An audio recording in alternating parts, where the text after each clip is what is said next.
একটি ছোট্ট শরীর, এক আকাশ স্বপ্ন, কিন্তু নিমিষেই সব শেষ। যখন একটি ফুলের মতো শিশু বা কিশোরীর চিৎকার অন্ধকারের অতলে হারিয়ে যায়, তখন মানবতা কি সত্যিই বেঁচে থাকে? দর্শন আজ শুধু অপরাধ নয়, বিচারহীনতার এক মহোৎসবে পরিণত হয়েছে। অপরাধী যখন রাজনৈতিক ছাতার নিচে আশ্রয় পায়, তখন আইন হয়ে পড়ে অন্ধ আর বোবা।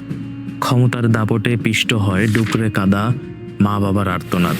বিচার চাইতে গিয়ে উল্টো হুমকির মুখে পড়তে হয় নির্যাতিতার পরিবারকে।